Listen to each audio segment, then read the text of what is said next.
ओम नमो भगवते वासुदेवाय। जय श्री हरि, जय श्री भगवान विष्णु जी, जय प्रभु श्री राम जी, जय भगवान श्री कृष्ण जी। भगवान और आप चैनल के अत्यंत प्रिय श्रद्धालु भक्तों, एक छोटा बच्चा जब तकलीफ में आता है तो वो रोते हुए अपनी माँ के पास जाता है और बिलक बिलक कर माँ से चिपक कर रोने लगता है। माँ उसे वात्सल्य से चिपटा लेती है और कहती है, बताओ बेटा, क्यों रो रहे हो, क्या हो गया, बताओ तो क्या बात है। बेटा जब माँ की ममता को महसूस करता है तो अपनी सारी बात धीरे धीरे रोते रोते बता देता है। माँ उसे दिलासा देती है, उसके आंसू पोंछती है और फिर कुछ उसे जो कुछ भी माँ के पास होता है बच्चे के मनपसंद खाने को भी दे देती है। बच्चा खुश हो जाता है। ऐसे ही जब पिता से कोई बात बच्चों को कहनी होती है तो बच्चे उन्हें अपना मानकर पिता के पास जाते हैं। पिता बच्चों की बात ध्यान से सुनते हैं और उन्हें धैर्य धारण करने को कहते हैं और साथ साथ पिता से जो कुछ भी संभव होता है वो उसके लिए कर भी देते हैं और जो नहीं कर पाते हैं उसके लिए प्रयत्नशील रहते हैं, ये मानकर कि ये बच्चों के लिए करना ही है। कहने का तात्पर्य ये है कि सिर्फ सांत्वना देने से या ये कह देने से कि मैं तुमसे बहुत प्रेम करता हूँ, किसी का जीवन नहीं चल जाता, किसी की समस्याएं का समाधान नहीं हो जाता, किसी का संकट या किसी का महासंकट खत्म नहीं हो जाता, उसकी परेशानियां खत्म नहीं हो जाती। कई बार लोग खुश होकर या दूसरों को प्रसन्न करने के लिए कह देते हैं, अरे भाई मेरा पूरा आशीर्वाद तुम्हारे ऊपर है, तुम सदा सुखी रहोगे। ये किसी को खुश करने के लिए बात कही जाती है, या हम ही कहीं खुश हो गए और खुश होकर हमारे मुंह से शब्द निकल पड़े और हमने दे दी। लेकिन अब वो कितना खुश होगा और कितना खुश रहेगा, आशीर्वाद फलीभूत होगा या नहीं होगा, ये तो वो भी नहीं जानता जिसके लिए आपने कहा है, क्योंकि उसने तो सिर्फ आपके वचन सुने हैं और आपके वचन में सिर्फ ये है कि कहने से कुछ करना तो है नहीं। कहे कोई भी कुछ सकता है कि हाँ मैं ये कर दूंगा, वो कर दूंगा, तुम्हारा ये हो जाएगा, वो हो जाएगा, लेकिन करे कुछ ना तो फिर कहने से तो कुछ होता नहीं। आपका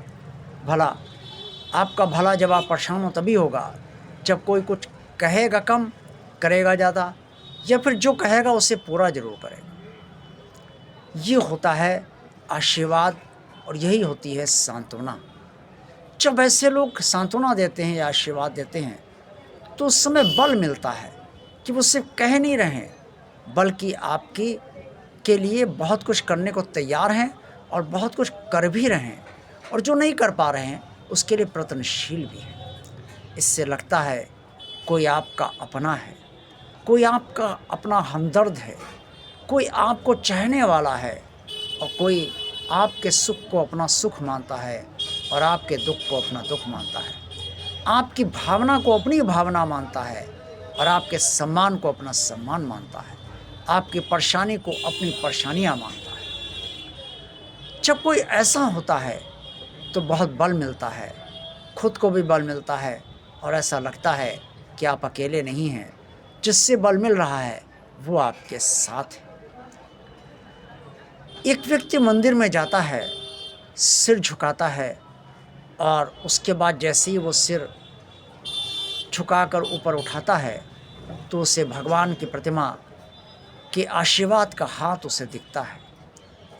वो मन ही मन सोचता है कि आशीर्वाद फलीभूत भी तो हो। बात सही है, हो सकता है सर उठाकर आँखों ने सबसे पहले आशीर्वाद देखा हो, आशीर्वाद का हाथ देखा हो, या ये भी हो सकता है कि भगवान ने उसे आशीर्वाद दिया हो तभी आशीर्वाद का हाथ उसे दिखा। लेकिन जिसके साथ भी ऐसा होता है वो ये तो सोचता ही है कि आशीर्वाद का हाथ तो भगवान का दिखा, अर्थात ऐसा लगा है कि भगवान ने आशीर्वाद दिया है, लेकिन उसे फलीभूत भी तो होना चाहिए। और जब तक वो फलीभूत नहीं होता तब तक वो हाथ बस हाथ ही बना रहता है आशीर्वाद देने वाला। कहने का मतलब ये है, ये कोरे वचन से और कुछ सब बस कहते रहने से कुछ नहीं होता है जब तक हम किसी के लिए कुछ करें ना। इस संसार में सांत्वना देने वाले, राय देने वाले, सलाह देने वाले बहुत सारे लोग हैं।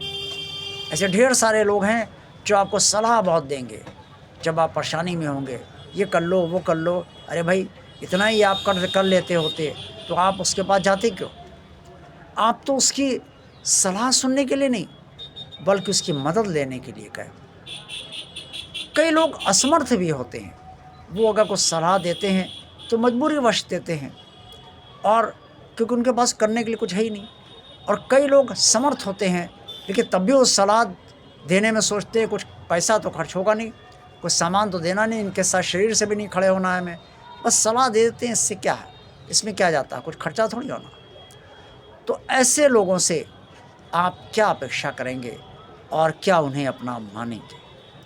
इसलिए जो आपको सांत्वना दे, धैर्य दिलाए और सलाह दे, इसके साथ साथ वो आपकी मदद भी करे और वहाँ तक मदद करे जहाँ तक उसकी सामर्थ्य है, और जो मदद ना कर पाए उसके लिए प्रयत्नशील भी रहे, वही वास्तव में आपका अपना, बिल्कुल अपना है।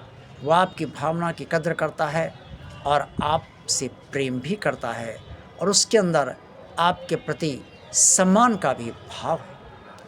प्रिय श्रद्धालु भक्तों, आज का वीडियो इस संसार की सच्चाई को तो बताता ही है, इसके साथ साथ ये भी बताता है कि भगवान से भी जब तक आपका कार्य ना हो तब नहीं हो जाता है, तब तक आप संतुष्ट नहीं हो पाते, क्योंकि जब भगवान से परिणाम मिलते हैं तभी आप ये मानते हैं कि भगवान ने आपका कार्य किया। वहाँ तक प्रार्थना कर देने से और प्रार्थना करते रहने से भी अगर आपका कार्य न बने तो फिर भगवान से बार बार कहने से क्या लाभ, और अंततोगत्वा आप खींच भी जाते हो कि कहाँ तक प्रार्थना करें, क्योंकि प्रार्थना का कोई परिणाम तो नहीं आ रहा है। हर चीज़ परिणाम से ही जुड़ी हुई है, चाहे वो कर्म का फल हो, चाहे वो कर्म का परिणाम हो, और चाहे वो किसी के पास जाने का परिणाम या उससे बात करने का परिणाम हो, चाहे वो मनुष्य हो और चाहे वो भगवान हो। प्रिय श्रद्धालु भक्तों, आज का वीडियो आपको अच्छा लगा है तो इसे लाइक अवश्य कीजिएगा। जिन प्रिय श्रद्धालु भक्तों ने अभी तक भगवान और आप चैनल को सब्सक्राइब नहीं किया है वो इसे भगवान का कार्य मानकर सब्सक्राइब अवश्य कर दें। इस चैनल को ज़्यादा से ज़्यादा लोगों को शेयर कीजिए ताकि भगवान के अन्य भक्तों तक ये चैनल और ज़्यादा से ज़्यादा पहुँचे। इस चैनल की प्लेलिस्ट का भी आप आनंद लीजिए, जिसमें लॉन्ग वीडियोस और शॉर्ट वीडियोस, सर्वप्रिय वीडियोस पड़े हुए हैं। और इसके साथ साथ कमेंट्स बॉक्स में आप चैनल के बारे में या इस वीडियो के बारे में जो भी कहना चाहें वो अवश्य कहिए, ये आपका अधिकार है। देखते रहिए भगवान और आप चैनल, आप सबका कल्याण। ओम नमो भगवते वासुदेवाय। जय श्री हरि, जय श्री भगवान विष्णु जी, जय श्री प्रभु श्री राम जी, जय भगवान श्री कृष्ण जी।